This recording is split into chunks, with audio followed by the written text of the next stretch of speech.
sesuai dengan kekuatanmu, sedangkan Allah Subhanahu wa Ta'ala bersalawat kepadamu sesuai dengan kebesarannya. Ini jika Allah Subhanahu wa Ta'ala bersalawat kepadamu sekali. Lalu bagaimana jika Allah Subhanahu wa Ta'ala membalas setiap solawatmu dengan 10 solawat sebagaimana yang disebutkan dalam sebuah hadis sahih? Betapa indah hidup ini jika kau isi dengan ketaatan kepada Allah Subhanahu wa Ta'ala, dengan berzikir kepadanya dan bersalawat kepada Rasulullah Sallallahu Alaihi Wasallam. Orang yang menggunakan masa sehatnya untuk bermaksiat kepada Allah Subhanahu wa Ta'ala adalah seperti seorang anak yang mendapat warisan dari ayahnya sebesar 1000 dinar, kemudian ia gunakan semua uang itu untuk membeli ular dan kalajengking yang sangat berbisa yang kemudian mengelilingi dan menggigitnya. Bukankah ular dan kalajengking tersebut akan membunuhnya? Kamu gunakan masa sehatmu untuk bermaksiat kepada Allah Subhanahu wa Ta'ala, maka nilaimu adalah seperti burung pemakan bangkai yang terbang berkeliling mencari bangkai. Dimanapun ia dapatkan, maka ia segera mendarat. Jadilah seperti tawon, kecil tapi memiliki cita-cita yang mulia. Ia hisap wewangian dan ia produksi madu yang enak. Engkau telah terlalu lama bergelimang kemaksiatan, kini terjunlah ke dalam hal-hal yang dicintai Allah Subhanahu wa Ta'ala. Telah kujelaskan hakikat permasalahan ini kepadamu, tetapi orang yang lalai tidak akan sadar meskipun memperoleh berbagai rencana. Sebab wanita yang kurang waras akalnya ketika putranya mati, ia justru tertawa. Begitu pula dirimu, engkau tinggalkan sholat malam, puasa sunnah dan berbagai amal soleh lain yang dapat kau kerjakan dengan seluruh anggota tubuhmu, tetapi tidak sedikit pun engkau merasa sakit. Kelalaian telah membunuh hatimu. Orang hidup akan merasa sakit ketika tertusuk jarum, akan tetapi, sesosok mayat tidak akan merasa sakit meskipun tubuhnya dipotong-potong dengan sebilah pedang. Saat ini hatimu sedang mati, karena itu duduklah di majelis yang penuh hikmah, sebab di dalamnya terdapat hembusan karunia dari surga. Hembusan karunia itu dapat engkau temukan di rumahmu, di perjalananmu. Jangan tinggalkan majelis ilmu, andai kata dirimu masih melakukan banyak maksiat. Jangan berkata, apa manfaatnya aku datang ke majelis ilmu, sedangkan aku senantiasa bermaksiat dan tidak mampu meninggalkannya. Akan tetapi, lepaskanlah busur panahmu selalu. Jika hari ini tidak tepat sasaran, bisa jadi besok tepat sasaran. Engkau hendaknya berpikir untuk melakukan amal sebaik mungkin, bukan sebanyak mungkin. Banyak amal jika tidak dilakukan dengan baik adalah seperti pakaian yang banyak jumlahnya, tetapi harganya murah harganya.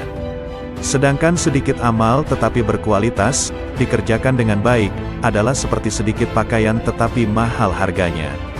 Amal yang berkualitas, dikerjakan dengan baik, adalah seperti sebuah intan berlian, kecil bentuknya tetapi mahal harganya. Orang yang menjadikan hatinya selalu ingat kepada Allah Subhanahu wa Ta'ala dan berjuang untuk melindungi hatinya dari pengaruh hawa nafsu, maka itu lebih utama daripada banyak melakukan salat dan puasa sunnah, tetapi hatinya dikuasai hawa nafsu. Orang yang melakukan salat dengan hati lalai adalah seperti seseorang yang menghadiahkan 100 peti kosong kepada seorang raja. Tentunya sang raja akan marah dan selalu mengingat perbuatan buruknya ini. Sedangkan orang yang salat dengan hati yang hadir, khusyuk, adalah seperti seorang yang menghadiahkan sebutir intan berlian 100 dinar kepada seorang raja.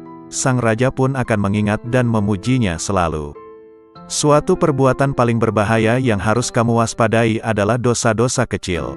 Sebab, ketika berbuat dosa besar, engkau menyadari bahayanya dan segera bertobat. Tetapi, terhadap dosa-dosa kecil, engkau seringkali meremehkannya dan tidak bertobat darinya. Engkau seperti seorang diselamatkan oleh Allah Subhanahu wa Ta'ala dari kejaran seekor harimau, pemisalan dosa besar, tetapi kemudian bertemu dan diterkam oleh 50 ekor serigala, pemisalan dosa kecil. Allah Ta'ala mewahyukan, kalian menganggapnya suatu yang ringan saja, padahal dia pada sisi Allah Subhanahu wa Ta'ala adalah besar. An-Nur Ayat 15. Dosa besar jika disandarkan pada kemurahan Allah Subhanahu wa Ta'ala menjadi kecil. Sedangkan dosa-dosa kecil jika kau lakukan secara terus-menerus menjadi dosa besar. Racun meskipun sedikit mampu membunuh. Dosa kecil itu ibarat percikan-percikan api. Sebuah kota, dan pada hakikat api yang berkobar berasal dari percikan-percikan api kecil. Ukurlah dirimu dengan salat. Jika ketika salat engkau tidak memikirkan segala sesuatu selain Allah Subhanahu wa Ta'ala, maka berbahagialah. Tetapi, jika tidak demikian, maka tangisilah dirimu setiap kali kau gerakkan kakimu menuju salat. Pernahkah engkau melihat seorang kekasih tidak ingin bertemu kekasihnya? Allah Ta'ala mewahyukan, sesungguhnya salat akan mencegah dari perbuatan-perbuatan keji dan mungkar. Al-Ankabut, ayat 45. Barang siapa ingin mengetahui kedudukannya di sisi Allah Subhanahu wa Ta'ala, maka ia perhatikan bagaimana salatnya, ia kerjakan dengan tenang dan khusyuk, atau dengan tergesa-gesa dan lalai. Jika salat tersebut ternyata kau lakukan dengan lalai dan tergesa-gesa, maka taburkanlah pasir ke wajahmu. Seseorang yang duduk bersama penjual parfum akan mencium aroma wanginya. Sedangkan salat adalah sebuah ibadah yang seakan-akan kita sedang duduk bersama Allah Subhanahu wa Ta'ala. Jika engkau duduk bersama Allah Subhanahu wa Ta'ala, tetapi tidak memperoleh apa-apa, itu tandanya dalam hatimu terdapat penyakit, entah itu kesombongan, berbangga diri atau ketidaksopanan. Allah Subhanahu wa Ta'ala mewahyukan, Aku akan memalingkan orang-orang yang menyombongkan dirinya di muka bumi tanpa alasan yang benar dari tanda-tanda kekuasaanku. Al-A'raf, ayat 146. Selepas salat ia tidak pantas bergegas, tergesa-gesa untuk meninggalkan tempat salatnya. Akan tetapi, hendaknya dia berzikir kepada Allah Subhanahu wa Ta'ala dan beristighfar memohon ampun kepadanya atas segala kekurangan yang ia lakukan di dalam salatnya.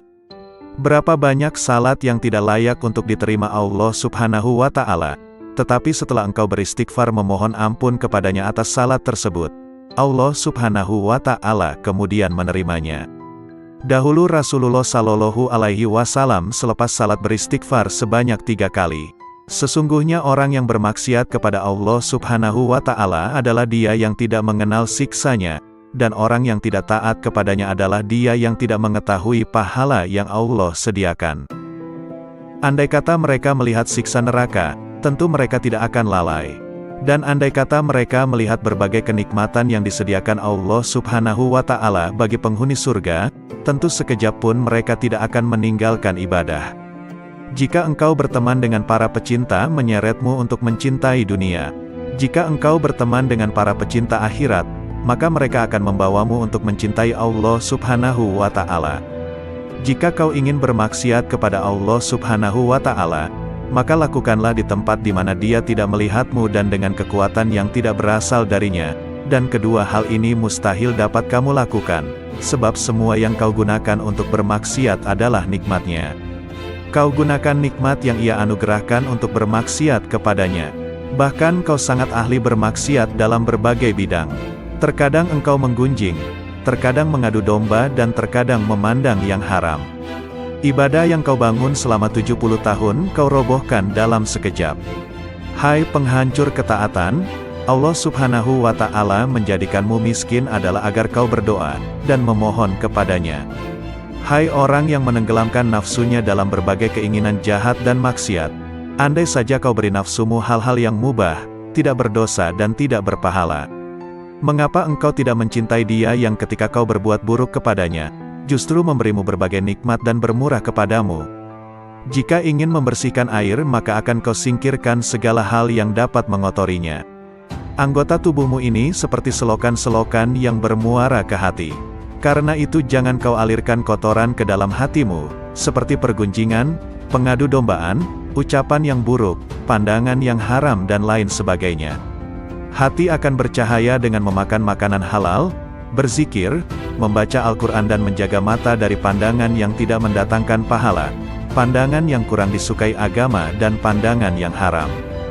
Jangan biarkan matamu memandang sesuatu, kecuali jika pandangan itu menambah ilmu dan hikmahmu. Al-Imam Qutbil Mu'ti Al-Habib Ali bin Muhammad Al-Habsyi, radhiyallahu anhu. Camkanlah, jangan sampai kalian tidak mempelajari ilmu bahasa, nahwu dan shorof. Karena ilmu bahasa merupakan dasar dan perantara kalian untuk memahami semua ilmu. Wahai saudaraku, berprasangka baiklah kepada Allah Subhanahu wa Ta'ala, wujudkanlah kebenaran janjinya. Cukuplah bagi kita firman Allah Subhanahu wa Ta'ala, seperti disabdakan Rasulullah Shallallahu Alaihi Wasallam, Aku bersama prasangka hambaku terhadapku, maka berprasangkalah kepadaku sesukamu. Jika seorang hamba memedulikan penyakit hati seperti penyakit badan, niscaya mereka akan mendapatkan tabib di hadapan mereka. Tetapi, sedikit sekali yang membahas masalah ini, karena mereka telah dikuasai nafsu dan akal. Jika tak ada ketamakan, dan tak ada satu makhluk pun keluar dari lingkaran jejak Nabi Sallallahu Alaihi Wasallam, tidak akan ada manusia mengejar dunia yang fana ini atau berpaling dari kebahagiaan akhirat yang kekal. Tak ada derajat yang lebih tinggi daripada prasangka baik, karena di dalam prasangka baik, terdapat keselamatan dan keberuntungan. Di dalam keluasan rahmat Allah Subhanahu wa Ta'ala, sirnalah amalmu seperti amal setiap makhluk.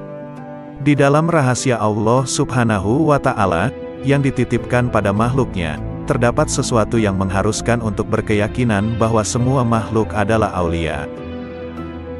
Keteguhan yang sempurna berbeda-beda.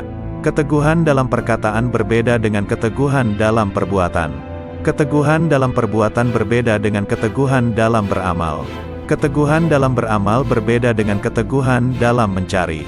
Keteguhan dalam mencari berbeda dengan keteguhan dalam apa yang dicari. Sedangkan hakikat, secara utuh dan merupakan kedudukan yang terakhir, adalah tidak memalingkan pandangan dari Allah Subhanahu wa Ta'ala sekedip mata pun, bahkan yang lebih cepat dari itu. Janganlah kau putuskan kehadiranmu di tempat-tempat yang baik karena alasan kesibukan dunia. Hati-hatilah karena itu merupakan tipu daya setan. Hadirkanlah Allah Subhanahu wa Ta'ala ketika sendirian.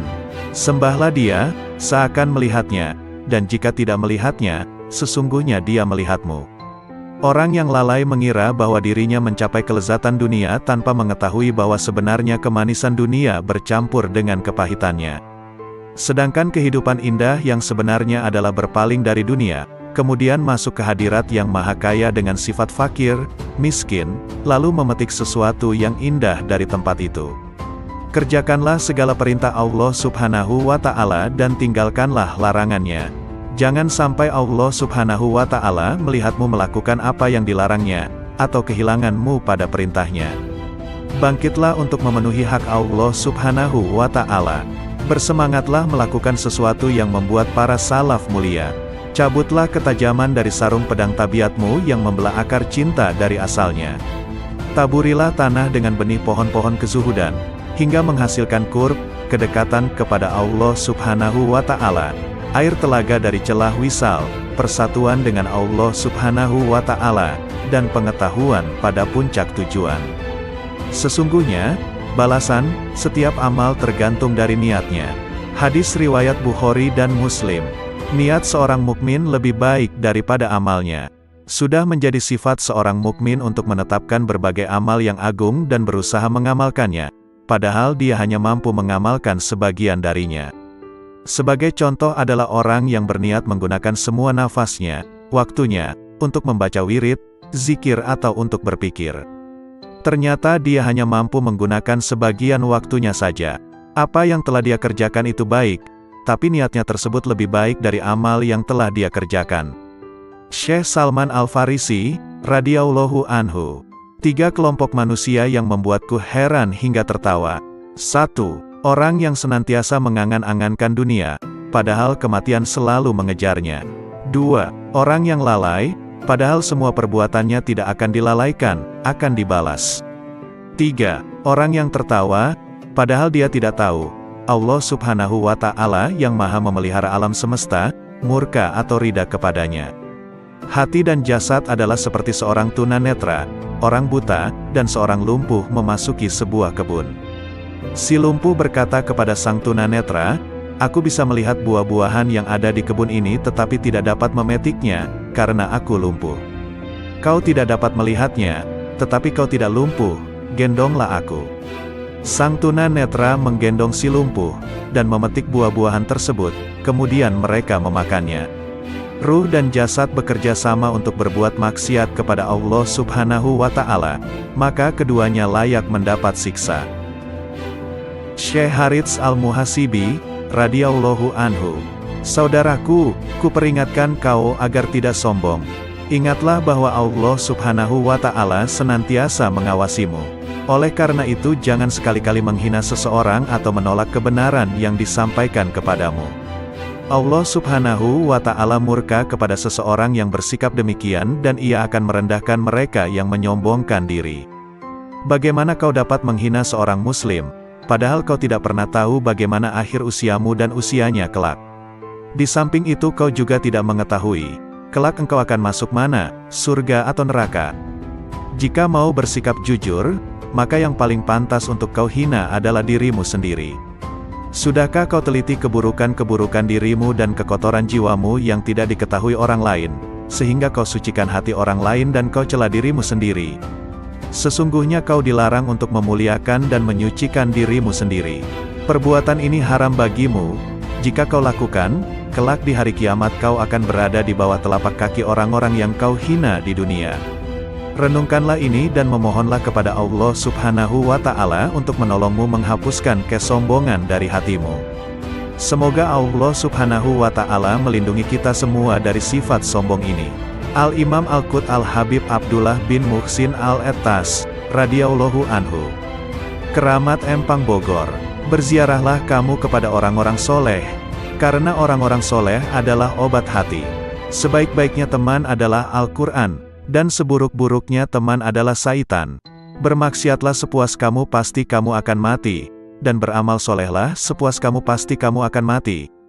Orang yang buta bukan orang yang melihat banyaknya harta, akan tetapi, yang disebut orang buta, adalah orang yang tak mau melihat ilmu agama. Al-Imam Al-Qut Al-Habib Ahmad bin Hasan Al-Atta, radhiyallahu anhu.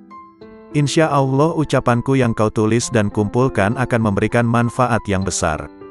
Dan usahamu ini lebih bermanfaat dan langgeng daripada mencatat karomah-karomah yang terjadi.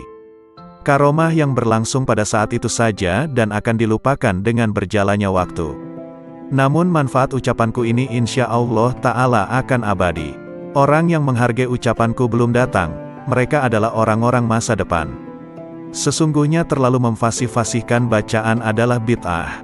Andai kata salaf membaca Al-Quran seperti mereka yang suka memfasih-fasihkan bacaannya, tentu mereka tidak dapat menghatamkan Al-Quran dalam semalam. Imam Ghazali juga pernah berkata bahwa hudur dan khusyuk dalam membaca Al-Quran tidak mungkin dapat dirasakan oleh orang yang membaca Al-Quran dengan terlalu memfasihkan huruf dan memberi tekanan berlebihan pada tashdid-tashdidnya. Andai kata kalian curahkan seluruh konsentrasi kalian untuk merenungkan makna rahmat, pujian, rububiyah, kekuasaan Allah Subhanahu wa Ta'ala, Al-Malik, penghambaan, permohonan hidayah, Sirotol Mustaqim yang ada dalam Fatihah, maka itu lebih baik. Jika kau membaca ayat sajadah dan pada saat itu kau berada di tempat yang tidak layak untuk sujud, maka bayangkanlah seakan-akan dirimu berada di tempat yang mulia, seperti Masjidil Haram atau masjid-masjid lainnya. Setelah itu sujudlah dengan hatimu. Syekh Abdul Qadir Al-Jailani dalam bukunya yang berjudul Al-Gunyah mengatakan, jika aku berdiri mengerjakan sholat, maka bayangkanlah seakan-akan kau sedang menghadap Ka'bah dan saksikanlah Ka'bah itu dengan hatimu. Niscaya kau akan meningkat ke makom yang lain. Kerjakanlah salat karena Allah Subhanahu wa Ta'ala memerintahkannya. Jadikanlah makna segala sesuatu sebagai tujuanmu. Jangan jadikan cara pengucapan huruf, makraj, dan sejenisnya sebagai pusat perhatianmu dalam salat. Tapi amati dan renungkan, tadabur, makna ayat yang kau baca. Apa yang menghalangimu untuk merenungkan makna basmalah, arti rahmat ayat pertama dan makna syukur? Renungkan dengan pemberi nikmat dan pemelihara alam, makna rahmat di ayat ketiga, makna raja dan penguasa, makna ibadah, pertolongan, hidayah, Sirotol Mustaqim dan orang-orang yang berjalan di atasnya, yaitu orang-orang yang diberi nikmat oleh Allah Subhanahu wa Ta'ala. Renungkan tentang orang-orang yang berpaling, yakni orang-orang yang dimurkai Allah Subhanahu wa Ta'ala. Manusia mempunyai dua sayap yang dapat ia gunakan untuk terbang ke tempat yang mulia, yaitu niat dan himmah, semangat dan tekad. Sedangkan penghuni zaman ini berpijak pada salah satu di antara keduanya. Ada yang memiliki niat, tapi tidak memiliki himmah. Ada yang himmahnya besar tapi belum memiliki niat. Jika seseorang mempunyai niat, kemudian memperoleh himmah, maka Allah Subhanahu wa Ta'ala akan memperhatikannya dan akan menyampaikannya pada tujuan. Niat itu sebelum himah dan himah sebelum amal. Setiap zaman ada 124.000 wali dan setiap wali mewarisi hal dari Nabi Shallallahu Alaihi Wasallam. Di antara mereka ada yang tahu dirinya wali, tapi ada juga yang tidak tahu. Imam Junaid berkata, barang siapa membuka bagi dirinya satu pintu niat baik, maka Allah Subhanahu wa Ta'ala membukakan baginya 70 pintu taufik. Dan barang siapa membukakan untuk dirinya satu pintu niat buruk, maka Allah Subhanahu wa Ta'ala membukakan untuknya 70 pintu hislan, dorongan untuk bermaksiat. Jika kau membaca sesuatu dan tidak dapat memahaminya, atau hatimu tidak hadir sewaktu membacanya, maka ulangi lagi di waktu yang lain. Sebab setiap waktu memiliki rahasia yang berbeda. Hati manusia seperti Baitul Ma'mur. Setiap hari ada 70.000 malaikat yang tawaf mengelilinginya hingga hari kiamat. Dalam 24 jam hati 70.000 bisikan dan setiap bisikan dipegang oleh seorang malaikat. Setiap orang memiliki 360 urat. Ada urat yang akan mendorongnya untuk berbuat kebaikan, dan ada yang menggerakkannya untuk berbuat kejahatan. Jika melihat orang soleh, urat-urat kebaikan akan menggerakkannya untuk berbuat baik. Jika melihat orang durhaka, maka urat-urat keburukannya akan menggerakkannya untuk berbuat jahat. Ilmu yang bermanfaat adalah yang tidak akan meninggalkanmu di dunia maupun di akhirat. Ilmu adalah alat, meskipun ilmu itu baik, tapi hanyalah alat, bukan tujuan. Ilmu digunakan hanya untuk mencapai tujuan. Ilmu harus diiringi adab, akhlak dan niat-niat soleh. Ilmu demikian inilah yang dapat mengantarkan seseorang kepada makom-makom yang tinggi. Jika dalam hatimu terlintas bisikan buruk atau ajakan untuk bermaksiat, angkatlah kepalamu ke langit lalu ucapkan, Allah, dengan satu nafas. Perbuatan ini akan membakar dan menghapus dengan seketika bisikan-bisikan buruk dalam hati. Hikmah dari menengadahkan kepala ke langit adalah karena setan tidak dapat mendatangi manusia dari atas kepalanya. Allah berfirman, kemudian iblis akan mendatangi mereka dari muka dan belakang mereka dari kanan dan kiri mereka. Al-A'raf ayat 17. Setiap kebajikan terasa berat bagi nafas. Tapi jika dipaksakan, ia akan terbiasa dan dapat mengerjakannya dengan mudah. Sebagian orang jika melihat nafasnya benci pada perbuatan baik, ia mengikuti nafasnya dan cenderung kepadanya. Ia selalu berbuat demikian, hingga tidak mampu lagi berbuat baik. Akhirnya, hatinya menjadi keras. Sebenarnya jika hati mau menghadap Allah Subhanahu wa Ta'ala, Allah Subhanahu wa Ta'ala akan menghadap kepadanya. Jika berpaling, maka Allah Subhanahu wa Ta'ala pun akan berpaling darinya. Sifat nafas adalah suka menentang dan mudah bosan. Jika kau membiasakannya dengan kebaikan, ia akan menjadi baik, tapi jika kau membiasakan dengan keburukan, ia akan menjadi buruk. Jika kau memandang seorang yang soleh dan istiqomah, khusyuk, dan wara, lalu kau bandingkan akhlakmu dengan akhlaknya, amalmu dengan amalnya, keadaanmu dengan keadaannya, maka kau akan mengetahui aib dan kekuranganmu. Setelah itu akan mudah bagimu untuk memperbaiki ucapan dan perbuatanmu yang salah, lahir maupun batin. Itulah sebabnya kita dianjurkan untuk bergaul dengan orang-orang yang soleh dan mulia serta dilarang bergaul dengan selain mereka. Sebab watak seseorang akan mencuri watak orang lain. Jika tidak kau temukan teman duduk yang soleh, pelajarilah buku, sifat, riwayat hidup dan semua perilaku kaum solihin. Al-Imam Al-Qut Al-Habib Abu Bakar bin Muhammad As-Segaf, Gresik, radhiyallahu anhu. Ketahuilah bahwa Allah Subhanahu wa Ta'ala akan memberikan kepada hambanya segala apa yang dipanjatkan sesuai dengan niatnya. Menurut saya Allah Subhanahu wa Ta'ala niscaya akan mendatangkan segala nikmatnya di muka dunia, dengan cara terlebih dahulu dia titipkan di dalam hati hambanya yang berhati bersih. Untuk itu kemudian dibagi-bagikan kepada hambanya yang lain. Amal seorang hamba tidak akan naik dan diterima Allah Subhanahu wa Ta'ala kecuali dari hati yang bersih. Ketahuilah wahai saudaraku, seorang hamba belum dikatakan sebagai hamba Allah Subhanahu wa Ta'ala yang sejati jika belum membersihkan hatinya. Wahai saudara-saudaraku, dengarkanlah apa yang dikatakan Habib Ali bin Muhammad Al-Habsyi. Beliau meminta kepada kita untuk selalu meluangkan waktu menghadiri majlis-majlis semacam ini, taklim, zikir. Ketahuilah bahwa menghadiri suatu majelis yang mulia akan dapat menghantarkan kita kepada suatu derajat yang tidak dapat dicapai oleh banyak amal kebajikan yang lain. Simaklah apa yang dikatakan guruku tadi. Di zaman ini, hanya sedikit orang yang menunjukkan adab luhur dalam majelis. Jika ada seseorang yang datang, mereka berdiri dan bersalaman atau menghentikan bacaan, padahal orang itu datang ke majelis tersebut tidak lain untuk mendengarkan. Oleh karenanya, banyak aku jumpai orang di zaman ini, jika datang seseorang, mereka berkata, "Silahkan kemari," dan yang lain mengatakan juga, "Silahkan kemari," sedang orang yang duduk di samping mengipasinya. Gerakan-gerakan dan kegaduhan yang mereka timbulkan menghapus keberkahan majelis itu sendiri. Keberkahan majelis bisa diharapkan, apabila yang hadir beradab dan duduk di tempat yang mudah mereka capai. Jadi keberkahan majelis itu pada intinya adalah adab, sedangkan adab dan pengagungan itu letaknya di hati. Oleh karena itu, wahai saudara-saudaraku, aku anjurkan kepada kalian, hadirilah majelis-majelis khair, baik. Ajaklah anak-anak kalian ke sana dan biasakan mereka untuk mendatanginya agar mereka menjadi anak-anak yang terdidik baik, lewat majelis-majelis yang baik pula. Saat-saat ini aku jarang melihat santri-santri atau siswa-siswa madrasah yang menghargai ilmu. Banyak aku lihat mereka membawa mushaf atau kitab-kitab ilmu yang lain dengan cara yang tidak menghormatinya, menenteng atau membawa di belakang punggungnya. Lebih dari itu, mereka mendatangi tempat-tempat pendidikan yang tidak mengajarkan kepada anak-anak kita untuk mencintai ilmu tapi mencintai nilai semata-mata. Mereka diajarkan pemikiran filosof dan budaya pemikiran-pemikiran orang Yahudi dan Nasrani. Aku teringat pada suatu kalam dari seorang soleh yang mengatakan, tidak ada yang menyebabkan manusia rugi, kecuali keengganan mereka mengkaji buku-buku sejarah kaum solihin dan berkiblat pada buku-buku modern dengan pola pikir moderat.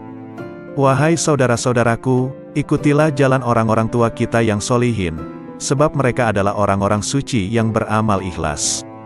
Ketahuilah salaf kita tidak menyukai ilmu kecuali yang dapat membuahkan amal soleh.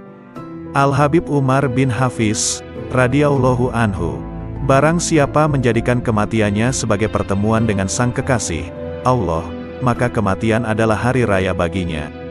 Barang siapa percaya pada risalah, terutusnya Rasulullah, maka ia akan mengabdi padanya.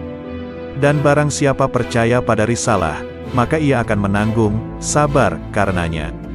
Dan barang siapa yang membenarkan risalah, maka ia akan mengorbankan jiwa dan hartanya untuknya. Kedekatan seseorang dengan para nabi di hari kiamat menurut kadar perhatiannya terhadap dakwah ini. Manusia di setiap waktu senantiasa terdiri dari dua golongan, golongan yang di wajahnya terdapat tanda-tanda dari bekas sujud dan golongan yang di wajahnya terdapat tanda-tanda dari bekas keingkaran. Barang siapa yang menuntut keluhuran, maka tidak akan peduli terhadap pengorbanan. Sesungguhnya di dalam sujud terdapat hakikat yang apabila cahayanya turun pada hati seorang hamba, maka hati tersebut akan sujud selama-lamanya dan tidak akan mengangkat dari sujudnya. Banyak bergurau dan bercanda merupakan pertanda sepinya hati dari mengagungkan Allah Subhanahu wa Ta'ala, dan tanda dari lemahnya iman. Hakikat tauhid adalah membaca Al-Quran dengan merenungi artinya dan bangun malam. Salah satu sari penyebab turunnya bencana dan musibah adalah sedikitnya orang yang menangis di tengah malam. Tanpa menahan hawa nafsu maka manusia tidak akan sampai pada Tuhannya sama sekali dan kedekatan manusia terhadap Allah menurut kadar pembersihan jiwanya. Barang siapa yang mempunyai samudra ilmu kemudian kejatuhan setetes hawa nafsu, maka hawa nafsu itu akan merusak samudra tersebut. Keluarkanlah rasa takut pada makhluk dari hatimu, maka engkau akan tenang dengan rasa takut pada Khalik, Pencipta, dan keluarkanlah berharap pada makhluk dari hatimu, maka engkau akan merasakan kenikmatan dengan berharap pada Sang Khalik. Al-Habib Hasan bin Ja'far As-Segaf, radhiyallahu anhu, Nabi bersabda, siapa yang kau cintai?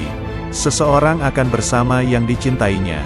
Jika engkau mencintai orang-orang soleh, maka kau akan bersama Nabi Muhammad sallallahu alaihi wasallam.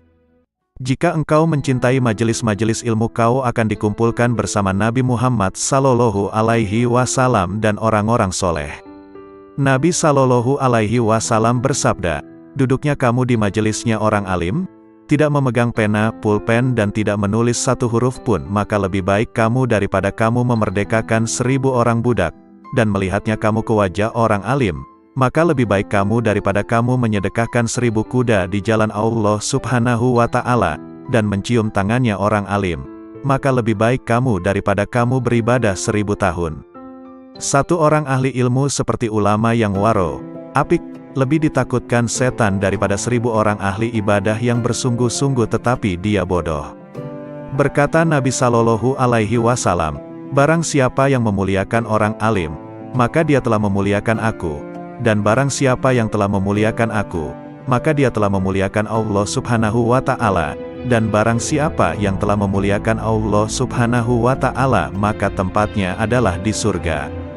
Sayyidah Amirah radhiyallahu anhu, orang yang menginginkan kemuliaan bersama Allah berusaha mengendalikan dirinya dari memperturutkan keinginan hawa nafsu. Mereka menghadapkan hati dan pikirannya pada Allah. Mereka berusaha patuh pada syariat dan aturan yang telah ditetapkan Allah. Mereka tidak memperturutkan keinginan hawa nafsunya. Orang yang selalu memperturutkan keinginan hawa nafsunya, hatinya akan menjadi rusak dan penuh penyakit. Jika tidak ada usaha untuk mengobati dan membersihkannya dari penyakit, akhirnya hati akan menjadi keras, membatu dan akhirnya mati. Dalam hati mereka ada penyakit, lalu ditambah Allah penyakitnya, dan bagi mereka siksa yang pedih, disebabkan mereka berdusta. Al-Baqarah ayat 10. Para ahli tasawuf membagi nafsu manusia menjadi 7 tingkatan, yaitu 1. Nafsul amarah, ini adalah tingkatan yang paling rendah. Nafsul amarah cenderung mendorong manusia untuk melakukan perbuatan keji dan rendah. Keberadaan nafsu ini disebutkan dalam Quran Surah Yusuf ayat 53. 2. Nafsul lawamah, tingkat yang lebih tinggi adalah nafsul lawamah. Nafsu ini sering mengkritik dan menyesali tindakan yang tidak patut yang dilakukan atas dorongan nafsul lawamah. Keberadaan nafsu ini disebutkan dalam Quran Surah Al-Qiyamah ayat 2. 3. Nafsul mulhamah, tingkat nafsu yang ketiga adalah nafsul mulhamah. Keberadaannya disebutkan dalam Quran Surah Asy-Syam ayat 7-10. 4. Nafsul mutmainah, keberadaan nafsu ini disebutkan dalam Quran Surah Al-Fajr 27-31. 5. Nafsul radiyah, orang yang mencapai tingkat ini selalu merasa puas dengan apa yang diterimanya dari Allah.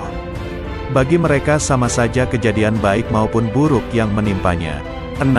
Nafsul mardiyah, tingkat ini lebih tinggi daripada nafsul radiyah.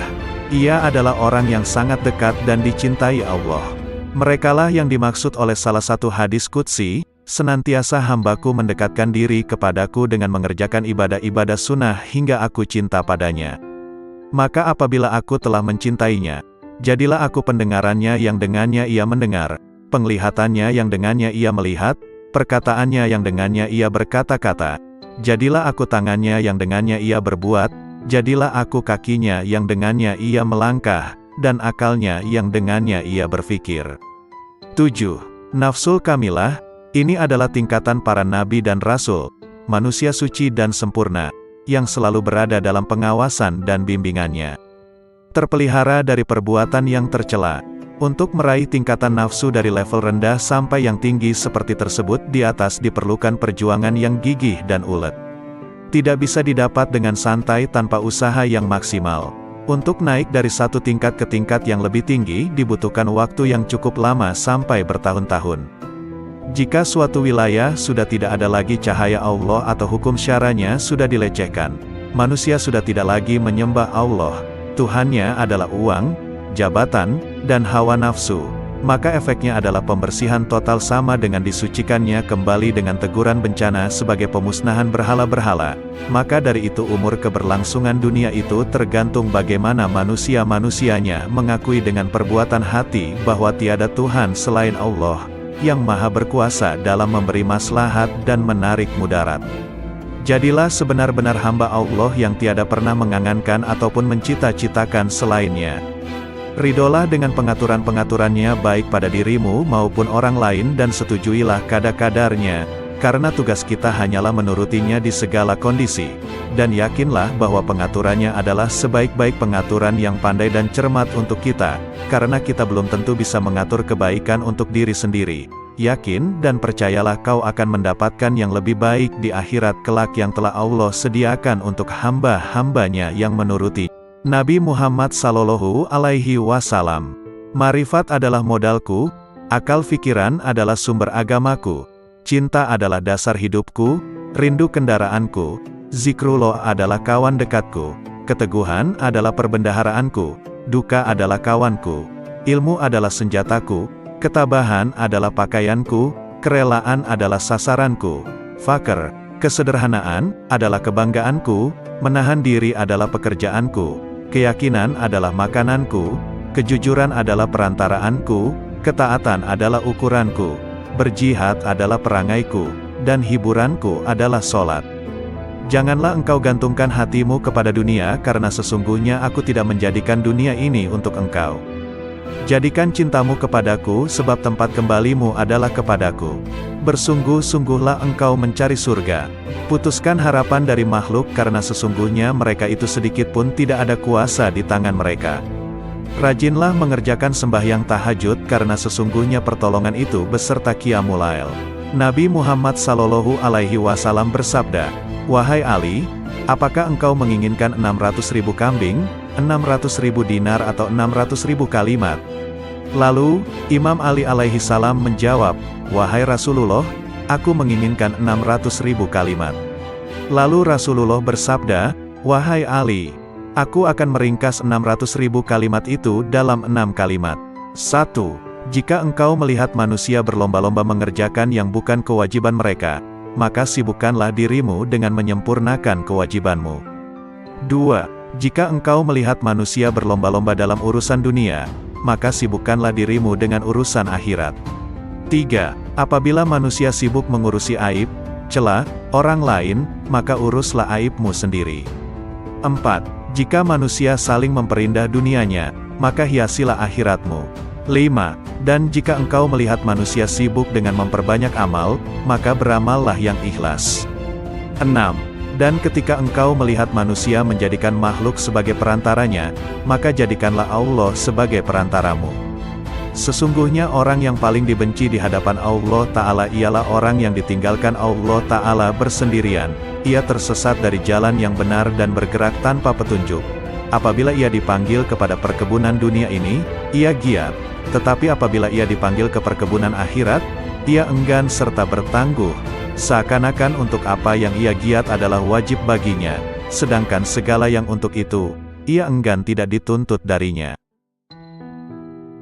Sayyidina Ali bin Abi Thalib karamallahu wajahu. Ketahuilah, sesungguhnya kalian akan mati dan setelah itu dibangkitkan. Kalian akan dimintai pertanggungjawaban atas semua amal kalian, serta mendapatkan balasan yang setimpal. Karena itu jangan tertipu kehidupan dunia. Kehidupan dunia ini penuh ujian, bersifat sementara dan syarat dengan tipu daya. Semua yang ada di dalamnya akan musnah. Para penghuninya pun saling berebut untuk memperolehnya. Ketahuilah, kalian beserta segala perhiasan kehidupan dunia akan mengalami hal yang sama dengan mereka yang terdahulu, orang-orang yang panjang umurnya dan lebih megah rumahnya. Sekarang jasad mereka telah menjadi tulang belulang, rumah mereka kosong. Mereka berada di kubur dekat dan penghuninya terasingkan. Mereka digerogoti oleh cacing, tertimbun oleh bebatuan dan pasir. Bayangkan kalian kelak akan menjadi seperti mereka, tubuh kalian hancur dan sendiri dikubur. Apa yang akan terjadi dengan kalian jika kiamat tiba? Semua yang dikubur dibangkitkan dan segala rahasia yang tersembunyi dalam dada dibongkar. Pada saat itulah setiap jiwa akan memperoleh balasan sesuai dengan perbuatannya selama hidup di dunia. Hafalkanlah 5 hal ini. 1. Seorang hamba hendaknya tidak berharap kecuali kepada Allah Subhanahu wa Ta'ala. 2. Seorang hamba hendaknya hanya takut akan dosa-dosanya. 3. Seorang yang bodoh hendaknya tidak merasa malu untuk bertanya. 4. Seorang yang berilmu ketika ditanya tentang sebuah persoalan dan tidak mengetahui jawabannya, hendaknya tidak malu untuk mengatakan, Allah Subhanahu wa Ta'ala yang Maha Mengetahui. 5. Bagi iman, sabar ibarat kepala sebuah tubuh. sehingga tidak sempurna iman seseorang yang tidak memiliki kesabaran. Asy-Syahid Sayyidina Hasan Syababul Jannah radhiyallahu anhu. Tinggalkan apa yang meragukan hatimu, beralihan kepada sesuatu yang tidak meragukan hatimu, karena sesungguhnya kebenaran itu membawa ketenangan di dalam hati. Manusia celaka karena 3 hal, sombong, rakus dan dengki. Sombong adalah penyebab rusaknya agama dan karena sifat inilah iblis mendapat laknat. Rakus adalah musuh bagi hati manusia dan karena sifat inilah Nabi Adam dikeluarkan dari surga. Dengki adalah menuju kejahatan dan karena sifat inilah Kabil membunuh Habil. Asy-Syahid Sayyidina Husain Syababul Jannah radhiyallahu anhu. Bila mana dunia dianggap sesuatu yang sangat berharga, maka sesungguhnya pahala Allah Subhanahu wa Ta'ala adalah lebih berharga dan lebih mulia. Bila mana tubuh ini dirawat hanya untuk menyambut kematian, maka terbunuhnya seseorang dengan pedang di jalan Allah Subhanahu wa Ta'ala lebih utama. Bila mana rizki yang sudah ditentukan, maka sedikitnya keserakahan seseorang dalam berusaha adalah lebih baik. Bila mana harta benda dihimpun hanya untuk ditinggalkan, maka apa gunanya seorang pelit terhadap sesuatu yang pasti ia tinggalkan. Sabar adalah mahkota, kesetiaan adalah harga diri, memberi adalah kenikmatan, banyak bicara adalah membual, omong kosong, tergesa-gesa adalah kebodohan, kebodohan adalah aib, berlebih-lebihan, dalam berkata, adalah omong kosong, berteman dengan orang yang ahli berbuat hina adalah kejahatan dan berteman dengan ahli kefasikan adalah pusat prasangka buruk. Bila mana dirimu digigit oleh kekejaman massa, maka janganlah kamu mengadu kepada manusia. Dan janganlah kamu meminta selain kepada Allah Tuhan yang Maha Penolong, yang Maha Tahu dan yang Maha Benar. Karena seandainya kamu hidup dan kamu telah berkeliling dari belahan barat sampai ke belahan timur, maka tentu kamu tidak menemukan seorang pun yang mampu membuat orang lain bahagia atau sengsara. Syekh Al-Imam Ibrahim bin Adham radhiyallahu anhu. 10 pesan Ibrahim bin Adham. 1. Kalian mengenal Allah tetapi kalian tidak menunaikan haknya. 2. Kalian mengaku mencintai Rasul-Nya, tetapi kalian meninggalkan sunnahnya. 3. Kalian membaca Al-Quran, tetapi kalian tidak mengamalkan isinya. 4. Kalian banyak diberi nikmat karunia, akan tetapi kalian tidak mensyukurinya. 5. Kalian mengatakan bahwa setan adalah musuh, tetapi kalian justru mengikuti langkahnya. 6. Kalian mengaku bahwa surga adalah benar adanya, namun kalian tidak melakukan amalan-amalan yang mengantar ke sana. 7. Kalian mengaku bahwa neraka adalah benar adanya, tetapi kalian tidak lari dari panas siksanya. 8. Kalian mengaku bahwa kematian benar adanya, namun kalian tidak mempersiapkan diri ke sana. 9. Kalian sibuk mengurusi kekurangan orang lain, tetapi kalian lupa akan kekurangan diri sendiri. 10. Kalian menguburkan jenazah, akan tetapi tidak mau mengambil pelajaran dari peristiwa kematian. Ada 7 perkara yang perlu diingat. 1. Orang yang banyak bicara janganlah kamu harapkan sangat kesadaran hatinya. 2. Orang yang banyak makan janganlah kamu harapkan sangat kata-kata hikmat darinya. 3. Orang yang banyak bergaul dengan manusia janganlah kamu harapkan sangat kemanisan ibadahnya. 4. Orang yang cinta kepada dunia janganlah kamu harapkan sangat husnul hatimahnya. 5. Orang yang memilih berkawan dengan orang yang zalim janganlah kamu harapkan sangat kelurusan agamanya. 6.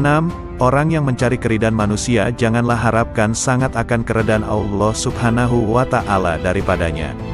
Sayyidina Al-Imam Ali Zainal Abidin As-Sajjad radhiyallahu anhu. Wahai nafsu, hentikanlah kecondonganmu kepada dunia dan kecenderungan untuk meramaikannya. Tidaklah engkau menjadikan sebagai pelajaran terhadap para pendahulumu yang telah ditelan bumi serta para sahabatmu yang telah membuatmu bersedih karena kepergiannya. Demikian juga kawan-kawanmu yang telah berpindah ke dalam tanah. Mereka sekarang telah berada di dalam perut bumi, di balik permukaannya. Kebaikan-kebaikan mereka ikut lebur menyatu di dalamnya. Sudah berapa banyak manusia-manusia yang telah dibinasakan oleh kekejaman massa dari abad ke abad, serta beberapa banyak manusia-manusia yang telah dirusak oleh bumi dengan bencana-bencananya, lalu mereka ditenggelamkan di dalam gumpalan tanahnya, dari berbagai jenis manusia yang pernah engkau ajak bergaul dan kemudian mereka kamu antarkan ke dalam kuburnya. Betapa banyak manusia yang telah ditipu oleh dunia dari mereka yang justru mendiaminya.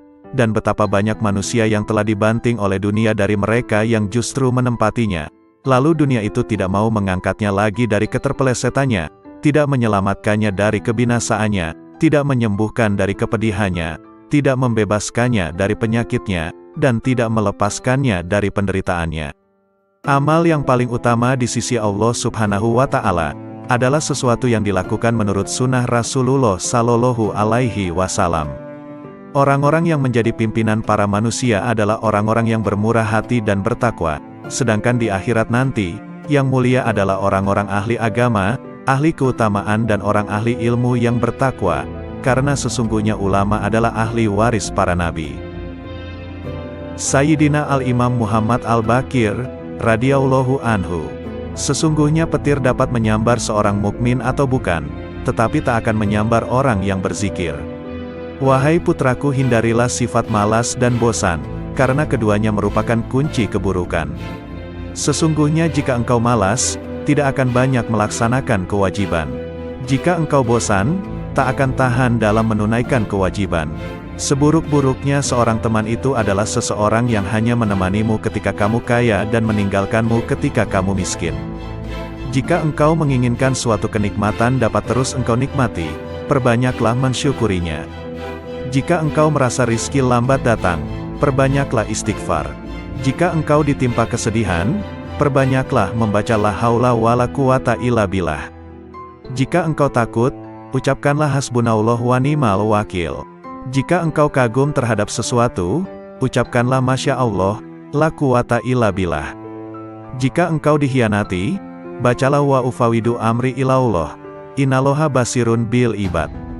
Jika engkau ditimpa kesumpekan, ucapkanlah la ilaha illa anta subhanaka inni kuntu minas zalimin. Sayyidina Al-Imam Ja'far As-Shadiq, Amudusi Saraf, radhiyallahu anhu. Keseimbangan tobat dan ibadah akan menimbulkan perilaku yang baik yang mendapat ridho dari Allah Subhanahu wa Ta'ala. Sebab dengan tobat kita akan menyadari akan semua kesalahan yang pernah kita lakukan, dan dengan tobat pula dapat meningkatkan amal ibadah kita kepada Allah Subhanahu wa Ta'ala. Sesuai sabda Rasulullah, apabila Allah menghendaki seseorang menjadi baik, maka Dia membuatnya menyadari akan kesalahan-kesalahannya. Tiada bekal yang lebih utama daripada takwa. Tiada sesuatu yang lebih baik daripada diam, tiada musuh yang lebih berbahaya daripada kebodohan, tiada penyakit yang lebih parah daripada berbohong. Jika engkau mendengar suatu kalimat dari seorang muslim, maka bawalah kalimat itu pada sebaik-baiknya tempat yang engkau temui. Jika engkau tidak mampu untuk mendapatkan wadah tempat kalimat tersebut, maka celalah dirimu sendiri. Barang siapa yang menjaga hatinya dari kelalaian berzikir, melindungi dirinya dari jerat syahwat, serta menjaga akalnya dari penyimpangan, dia akan dikelompokkan ke dalam golongan mereka yang hidup hatinya. Kemudian bagi mereka yang menjaga diri dari memanfaatkan ilmu pengetahuan yang dimilikinya untuk kepentingan pribadi, yang memelihara keimanannya dari bid'ah-bid'ah yang merusak, serta memelihara hartanya dari sesuatu yang haram, maka dirinya akan dikelompokkan ke dalam golongan orang-orang yang soleh. Jika engkau menjumpai sesuatu yang tidak engkau sukai dari perbuatan saudaramu, maka carilah satu, atau bahkan sampai 70 alasan, untuk membenarkan perbuatan saudaramu itu. Jika engkau masih belum mendapatkannya, maka katakanlah, semoga ia mempunyai alasan tertentu, kenapa berbuat demikian, yang aku tidak mengetahuinya. Duhai anakku, barang siapa membuka aib orang lain, maka aib keturunannya akan tersingkap. Barang siapa menghunus pedang seorang yang bengis, maka dia akan terbunuh darinya. Barang siapa menggali lubang untuk mencelakakan saudaranya, maka dia sendiri yang akan terjerumus ke dalamnya. Barang siapa memasuki tempat-tempat yang biasa dikunjungi orang-orang bodoh, maka dia akan direndahkan. Barang siapa bergaul dengan ulama, dia akan dimuliakan. Dan barang siapa memasuki tempat-tempat kemaksiatan, maka dia akan dituduh berbuat maksiat. Imam Hasan Basri, radhiyallahu anhu. Hidup di dunia bagaikan ular berbisa yang lembut sentuhannya dan racunnya akan mematikan. Berhati-hatilah hidup di dunia yang penuh pesona, rayuan dan godaan. Engkau tidak akan memperoleh hakikat iman selama engkau mencela seseorang dengan sebuah aib yang ada pada dirimu sendiri. Perbaikilah aibmu, baru kemudian engkau perbaiki orang lain. Setiap kau perbaiki satu aibmu, maka akan tampak aib lain yang harus kau perbaiki. Akhirnya kau sibuk memperbaiki dirimu sendiri. Dan sesungguhnya hamba yang paling dicintai Allah Subhanahu wa Ta'ala adalah dia yang sibuk memperbaiki dirinya sendiri. Sepanjang sejarah kehidupan manusia, tidak ada hari seperti hari kiamat, hari di mana aib terbuka dan mata menangis. Orang zuhud itu mempunyai 3 syarat. 1. Sedikit sekali menggemari dunia, sederhana dalam menggunakan segala miliknya, menerima apa yang ada, juga tidak merisaukan segala sesuatu yang tidak ada, akan tetapi giat dalam bekerja, karena bekerja adalah mencari rizki, sedangkan mencari rizki, suatu kewajiban. 2. Pujian dan celaan adalah hal yang sama, tidak bergembira bila mendapat pujian, juga tidak bersedih jika mendapat celaan atau hinaan. 3. Mengutamakan ridho Allah Subhanahu wa Ta'ala daripada ridho manusia atau merasa tenteram jiwanya bersama Allah Subhanahu wa Ta'ala dan merasa bahagia sebab dapat mentaati semua tuntutannya. Imam Muhammad Asy-Syafi'i, radhiyallahu anhu. Cintailah orang soleh, karena mereka memiliki kesolehannya. Cintailah Nabi Muhammad sallallahu alaihi wasallam, karena dia kekasih Allah Subhanahu wa Ta'ala.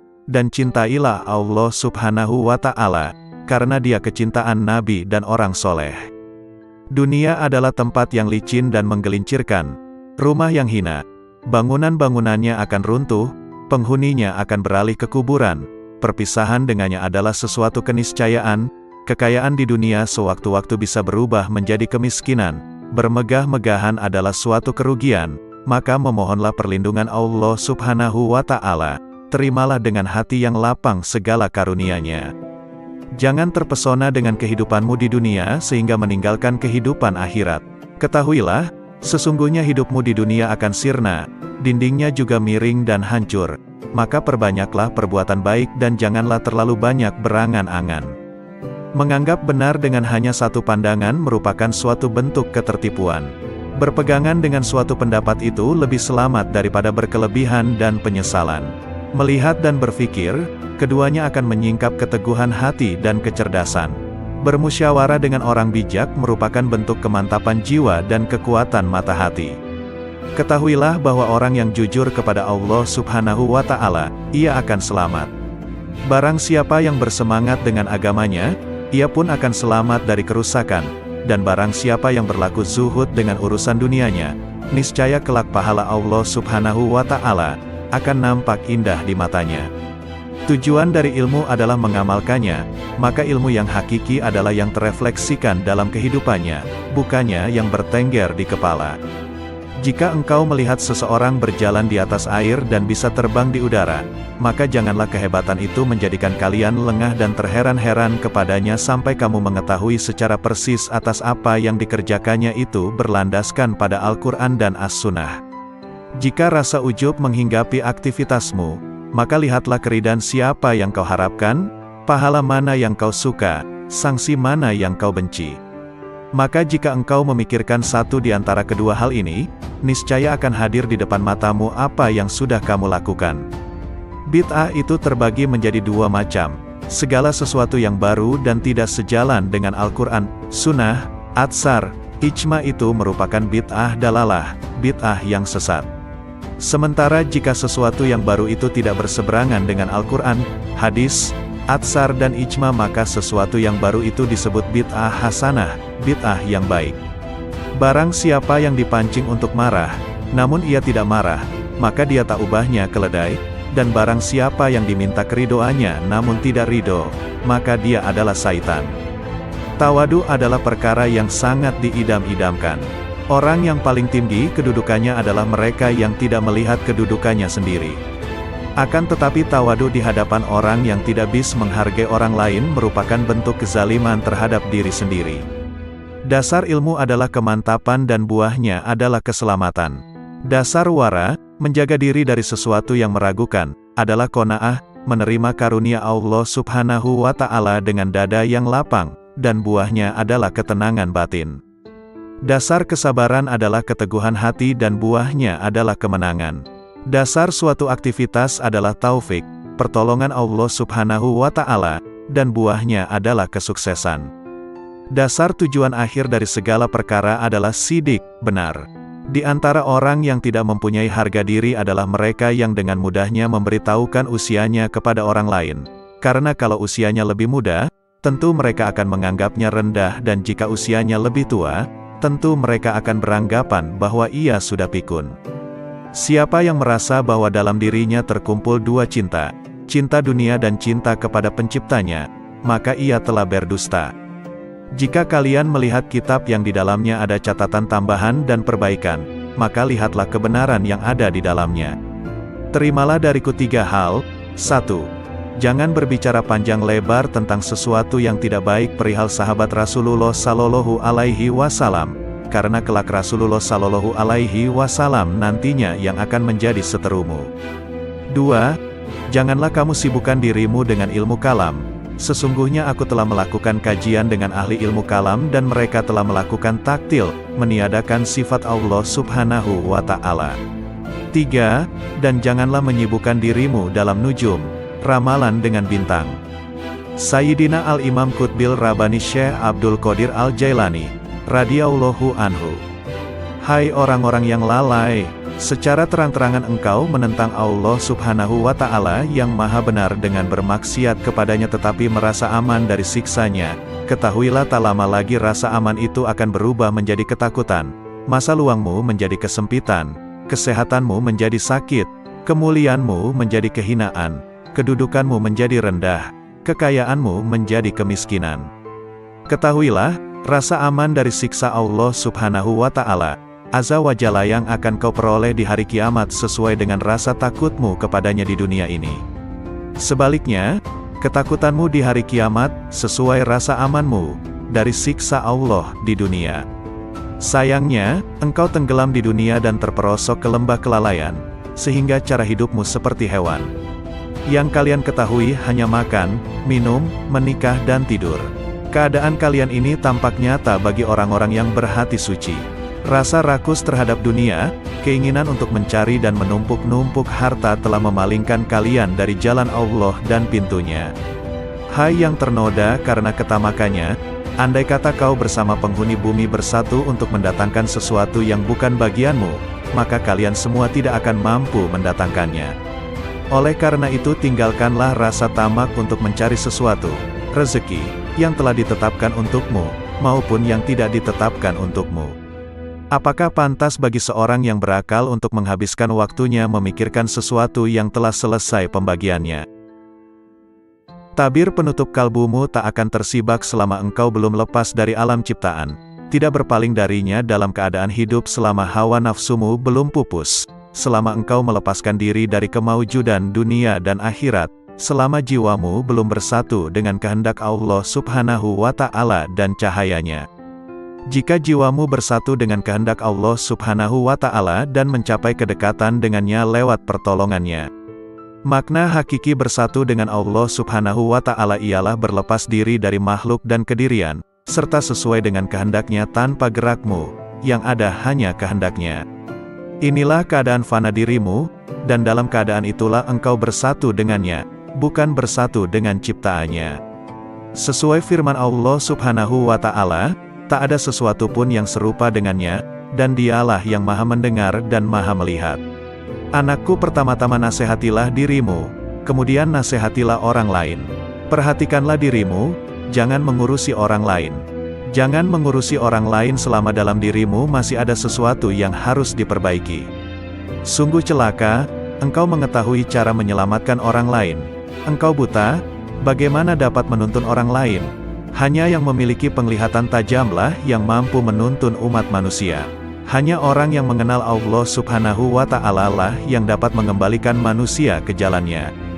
Seseorang yang tidak mengenalnya, bagaimana dapat menuntun umat manusia ke jalannya? Kalian menghadiri majelis ilmu hanya untuk mencari jalan keluar bagi permasalahan duniawi kalian, bukan untuk mengobati penyakit hati. Kalian tidak mendengarkan nasihat para penceramah, tetapi meneliti kesalahan mereka, kemudian menghina dan menertawakannya. Kalian juga bermain-main dalam majelis. Sesungguhnya kalian sedang mempertaruhkan diri kepada Allah Subhanahu wa Ta'ala yang Maha Agung dan Maha Mulia. Segeralah bertobat, jangan mencontoh musuh-musuh Allah Subhanahu wa Ta'ala. Berusahalah untuk mengambil manfaat dari apa yang kalian dengar. Syekh Imam Al-Ghazali, radhiyallahu anhu. Renungkanlah pendeknya umurmu. Andai kata engkau berumur 100 tahun sekalipun, maka umurmu itu pendek jika dibandingkan dengan masa hidupmu kelak di akhirat yang abadi, selama-lamanya. Coba renungkan agar dapat beristirahat pensiun selama 20 tahun. Dalam 1 bulan atau setahun engkau sanggup menanggung berbagai beban berat dan kehinaan di dalam mencari dunia. Tetapi mengapa engkau tidak sanggup menanggung beban ibadah selama beberapa hari demi mengharapkan kebahagiaan abadi di akhirat nanti? Jangan panjang angan-angan, engkau nanti akan berat untuk beramal. Yakinilah bahwa tak lama lagi engkau akan mati. Katakan dalam hatimu, pagi ini aku akan beribadah meskipun berat. Siapa tahu nanti malam aku mati. Malam ini aku akan sabar beribadah. Siapa tahu besok aku mati. Sebab, kematian tidak datang pada waktu, keadaan dan tahun tertentu, yang jelas pasti ia datang. Oleh karena itu, mempersiapkan diri menyambut kedatangan maut lebih utama daripada mempersiapkan diri menyambut dunia. Bukankah kau menyadari betapa pendek hidupmu di dunia? Bukankah bisa jadi ajalmu hanya tersisa 1 tarikan dan hembusan nafas atau 1 hari?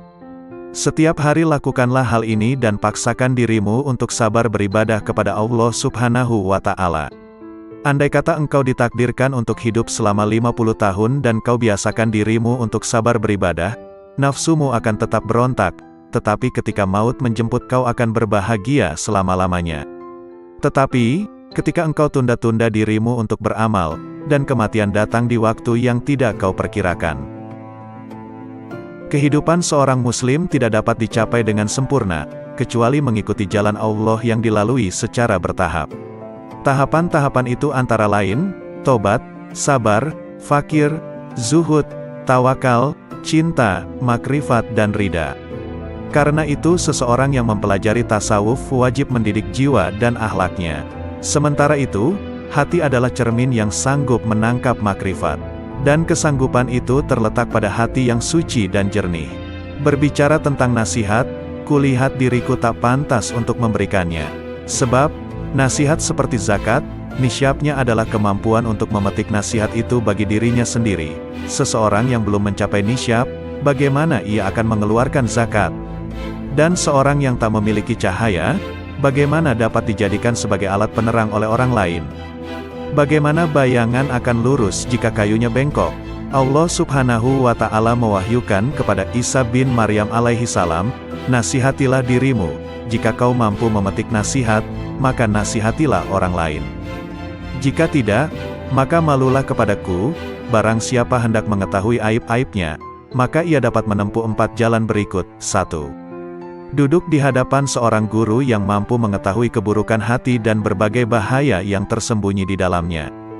Kemudian ia memasrahkan dirinya kepada sang guru dan mengikuti petunjuknya dalam bermujahadah membersihkan aib itu.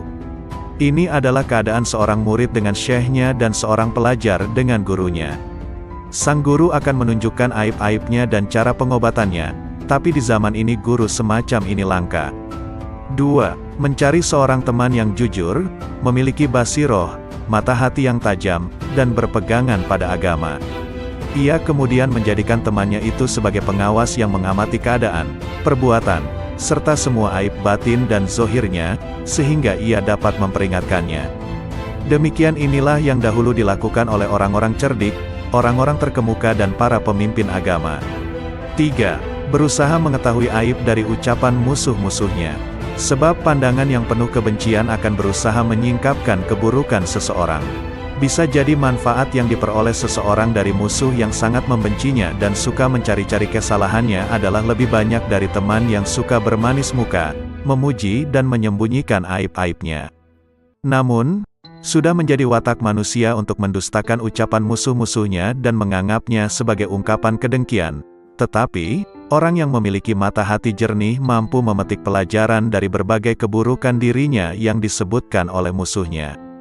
4. Bergaul dengan masyarakat. Setiap kali melihat perilaku tercela seseorang, maka ia segera menuduh dirinya sendiri juga memiliki sifat tercela itu. Kemudian ia tuntut dirinya untuk segera meninggalkannya. Sebab, Seorang mukmin adalah cermin bagi mukmin lainnya. Ketika melihat aib orang lain, ia akan melihat aib-aibnya sendiri. Sangat jauh jika bermaksud memaknai sehat atau kenyang tanpa mengalami sendiri rasa sehat atau kenyang. Mengalami mabuk lebih jelas daripada hanya mendengar tentang arti mabuk, meskipun yang mengalaminya mungkin belum pernah mendengar teori mabuk. Maka mengetahui arti dan syarat-syarat zuhud tidak sama dengan bersifat zuhud. Kehidupan seorang muslim tidak dapat dicapai dengan sempurna, kecuali mengikuti jalan Allah Subhanahu wa Ta'ala yang dilalui secara bertahap. Tahapan-tahapan itu antara lain, tobat, sabar, fakir, zuhud, tawakal, cinta, makrifat dan ridha. Karena itu seseorang yang mempelajari tasawuf wajib mendidik jiwa dan akhlaknya. Sementara itu, hati adalah cermin yang sanggup menangkap makrifat. Dan kesanggupan itu terletak pada hati yang suci dan jernih. Sayyidina Al-Imam Syekh Abu Hasan Ali Asy-Syadzili, radhiyallahu anhu. Jika kasyaf bertentangan dengan Al-Quran dan Sunnah, tinggalkanlah kasyaf dan berpeganglah pada Al-Quran dan Sunnah. Katakan pada dirimu, sesungguhnya Allah Subhanahu wa Ta'ala menjamin keselamatan saya dalam kitabnya dan sunnah Rasulnya dari kesalahan, bukan dari kasyaf, ilham, maupun musyahadah sebelum mencari kebenarannya dalam Al-Quran dan Sunnah terlebih dahulu. Jika engkau menginginkan bagian dari anugerah para wali, berpalinglah dari manusia kecuali dia menunjukkanmu kepada Allah Subhanahu wa Ta'ala dengan cara yang benar dan tidak bertentangan dengan Al-Quran dan Sunnah.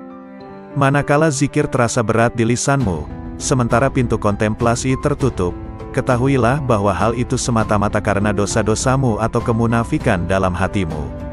Tak ada jalan bagimu, kecuali bertaubat, memperbaiki diri, hanya menggantungkan diri kepada Allah Subhanahu wa Ta'ala dan ikhlas beragama. Ketuklah pintu zikir dengan hasrat dan sikap sangat membutuhkan kepada Allah Subhanahu wa Ta'ala melalui kontemplasi, menjauhkan diri segala hal selain Allah Subhanahu wa Ta'ala. Lakukanlah dengan menjaga rahasia batin, agar jauh dari bisikan nafsu dalam seluruh nafas dan jiwa, sehingga kalian memiliki kekayaan rohani. Tuntaskan lisanmu dengan berzikir, hatimu untuk tafakur dan tubuhmu untuk menuruti perintahnya. Dengan demikian, kalian bisa tergolong orang-orang soleh. Sayyidina Al-Imam Muhammad Maula Ad-Dawilai radhiyallahu anhu. Sesungguhnya aku tidak takut miskin, sebab yakin bahwa karunia Allah lebih dekat dari yang di tanganku. Sesungguhnya aku tidak membenci kematian, sebab yang membenci kematian berarti membenci bertemu dengan Allah Subhanahu wa Ta'ala. Aku tidak pernah membenci tamu, meskipun tidak memiliki sesuatu yang dapat aku hidangkan. Syekh Abdurrahman Assegaf berkata, bila mana ayahku sedang membaca satu ayat Al-Quran, maka lidah beliau seolah-olah menjadi bara. Dan tak lama kemudian akan terlihat bibir beliau terbakar, karena dahsyatnya rasa khauf beliau kepada Allah Subhanahu wa Ta'ala. Dan ayahandaku pernah berkata kepadaku, kalau sekiranya lidahku berada di luar badanku ketika aku sedang membaca ayat Al-Quran, niscaya akan aku bakar lidahku dengan tanganku sendiri sebagai peringatan bagi diriku sendiri agar bertakwa kepada Allah Subhanahu wa Ta'ala. Sayyidina Al-Imam Al-Quds Syekh Abdurrahman As-Segaf, radhiyallahu anhu. Al-Muqaddam Ats-Tsani li As-Sa'adati Ba'alawi. Semua manusia membutuhkan ilmu, ilmu membutuhkan amal, amal membutuhkan akal. Akal membutuhkan taufik dan taufik adalah pemberian Allah Subhanahu wa Ta'ala. Setiap ilmu tanpa amal, maka batil. Setiap ilmu dan amal tanpa niat, maka tiada bernilai. Setiap ilmu, amal dan niat tanpa sesuai dengan sunnah, maka tertolak.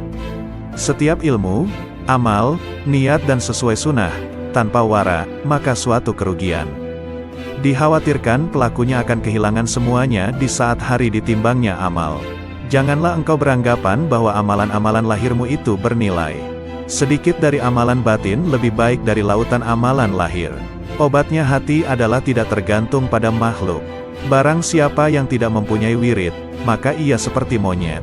Barang siapa yang tidak menelaah dan mempelajari kitab Ihya, maka ia tidak punya rasa malu. Al-Imam Muhyin Nufus Al-Habib Abdullah Al-Aidrus Akhbar, radhiyallahu anhu. Di antara waktu yang bernilai tinggi, merupakan pembuka pembendaharaan ilahi, di antara zuhur dan asyar, maghrib dan isya dan tengah malam terakhir sampai ba'da subuh. Sumber segala kebaikan dan pangkal segala kedudukan dan keberkahan akan dicapai melalui ingat mati, kubur dan bangkai. Keridhaan Allah Subhanahu wa Ta'ala dan Rasul-Nya terletak pada mutalaah, mempelajari dan memperdalam Al-Quran dan hadis serta kitab-kitab agama Islam. Meninggalkan dan menjauhi ghibah adalah raja atas dirinya, menjauhi naimah, mengadu domba, adalah ratu dirinya, baik sangka kepada orang lain adalah wilayah dirinya, duduk bercampur dalam majelis zikir adalah keterbukaan hatinya. Peraslah jasadmu dengan mujahadah, memerangi hawa nafsu dunia, sehingga keluar minyak kemurnian. Barang siapa yang menginginkan keridhaan Allah, hendaklah mendekatkan diri kepada Allah Subhanahu wa Ta'ala, karena keajaiban dan kelembutan Allah terdapat pada akhir malam. Jangan kau abaikan sedekah pada setiap hari sekalipun sekecil atom. Perbanyaklah baca Al-Quran setiap siang dan malam hari. Ciri-ciri orang yang bahagia adalah mendapatkan taufik dalam hidupnya, banyak ilmu dan amal serta baik perangai maupun tingkah lakunya. Orang yang berakal adalah yang diam, tidak bicara sembarangan.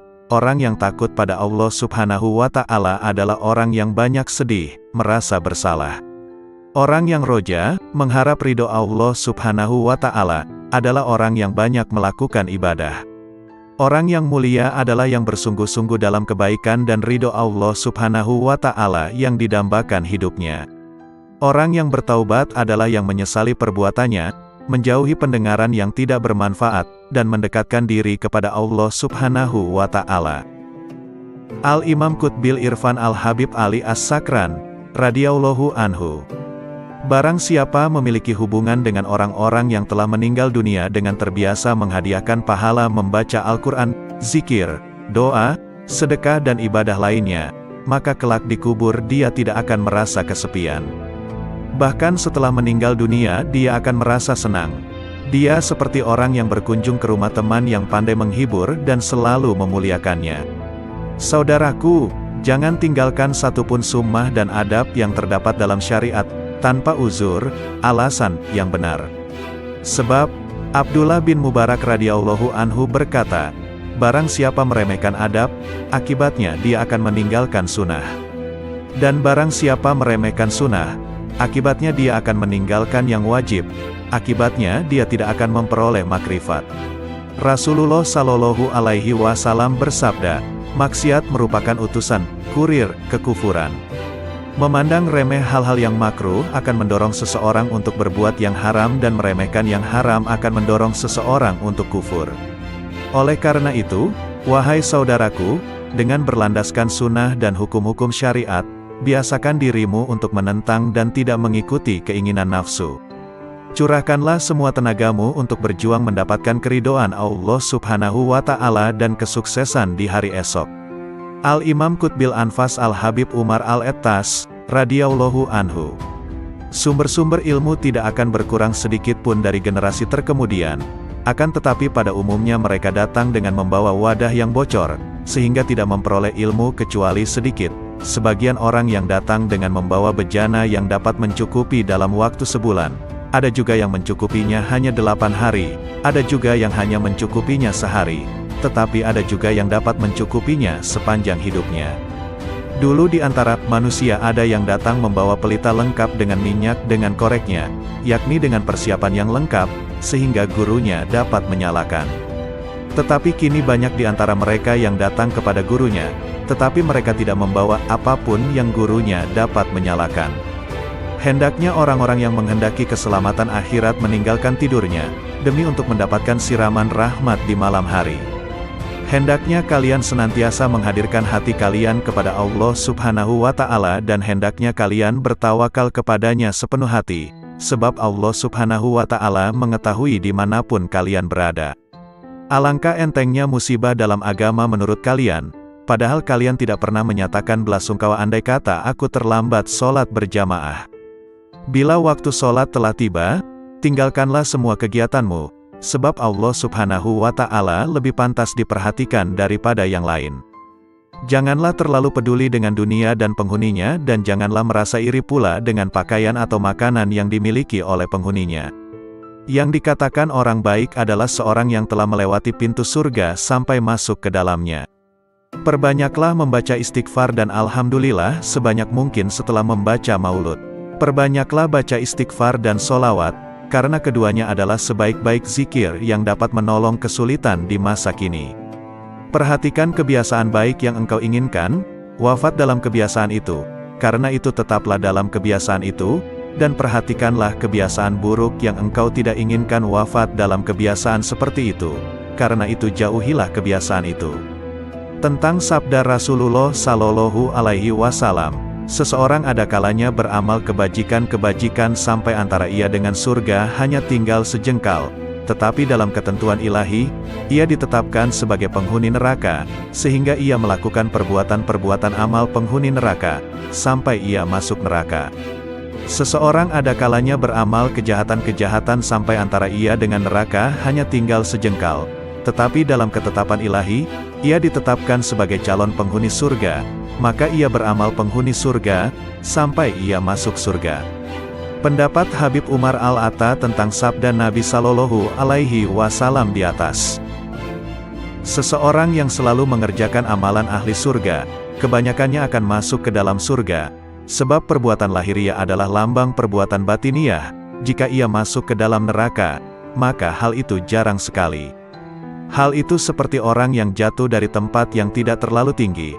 Tentunya orang itu tidak akan berbahaya. Demikian pula seorang yang melakukan amal-amal ahli neraka, kebanyakannya ia akan masuk ke dalam neraka. Tetapi jika ia masuk ke dalam surga, maka hal itu jarang sekali terjadi. Hal itu seperti orang yang jatuh dari puncak gunung, kebanyakan akan wafat. Al-Imam Qutbil Irsyad wal Bilad Al-Habib Abdullah Al-Haddad, radhiyallahu anhu. Sesungguhnya aku tidak ingin bercakap-cakap dengan masyarakat, aku juga tidak menyukai pembicaraan mereka, dan tidak peduli kepada siapapun dari mereka. Sudah menjadi tabiat dan watakku bahwa aku tidak menyukai kemegahan dan kemasyhuran. Aku lebih suka berkelana di gurun Sahara. Itulah keinginanku, itulah yang kudambakan. Namun, aku menahan diri tidak melaksanakan keinginanku agar masyarakat dapat mengambil manfaat dariku. Ketahuilah, amal yang bernilai tinggi adalah amal yang dianggap kecil dan dipandang remeh oleh nafsu. Adapun amal yang dipandang mulia dan bernilai oleh nafsu, pahalanya dapat sirna, baik karena pelakunya, amalnya itu sendiri ataupun karena orang lain yang berada sekitarnya. Di zaman ini kita harus berhati-hati, sebab zaman ini adalah zaman syubhat. Para ulama menyatakan, tidak sepatutnya seorang yang berilmu bingung membedakan yang baik dan buruk. Sebab, kebaikan dan keburukan adalah dua hal yang sangat jelas. Setiap orang dapat membedakannya. Seorang berilmu ketika harus memilih satu di antara dua kebaikan atau dua keburukan, maka dia akan memilih kebaikan yang terbaik dan meninggalkan keburukan yang terburuk. Ikut langkah-langkah ulama salaf, ulama terdahulu, akan membuahkan kebaikan yang amat besar, walaupun si pengikut bukan tergolong ahli batin. Tetapi jika ia serasikan langkahnya dengan ulama salaf, maka ia akan mendapatkan seperti apa yang didapat oleh mereka para salaf solihin. Jika satu zaman itu rusak, maka wajiblah bagi mereka yang hidup di zaman itu, untuk mengikuti jejak langkah ulama salaf solihin. Jika tidak mampu menyamakan diri dengan mereka dalam setiap langkah, paling tidak hampir menyamai mereka, sebab setiap orang dalam kehidupan itu harus memiliki panutan, imam, sedang orang yang tidak memiliki panutan, imam, maka panutannya adalah setan. Seorang murid, pencari jalan menuju Allah, tidak boleh menyakiti hati gurunya karena belajar dan ilmunya tidak akan diberi berkah.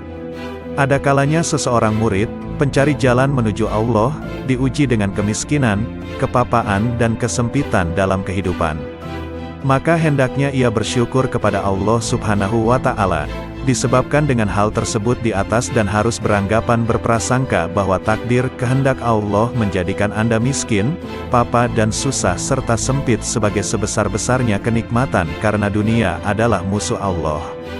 Anda harus bersyukur, maka Allah akan mengangkat derajatnya sama dengan para nabinya, para auliyanya dan hamba-hamba yang soleh. Ketahuilah bahwa rizki itu telah ditentukan dan telah dibagikan oleh Allah Subhanahu wa Ta'ala. Di antara hamba-hambanya ada yang diluaskan rezekinya dan dilapangkan kehidupannya, dan dikurangkan rizkinya menurut kebijaksanaannya. Bersifatlah qanaah, cukup, atas apa yang ditentukan Allah bagimu. Awas dan waspadalah dengan panjang angan-angan dan harapan tentang kehidupan di dunia, karena dunia akan menariknya untuk mencintai dunia, dan Anda akan terikat dengannya sehingga sukar untuk beribadat dan mengasingkan diri untuk menuju jalan akhirat. Aku tidak pernah melihat ada yang benar-benar memberi, selain Allah Subhanahu wa Ta'ala. Jika ada seseorang memberiku sesuatu, kebaikannya itu tidak meninggikan kedudukannya di sisiku, karena aku menganggap orang itu hanyalah perantara saja.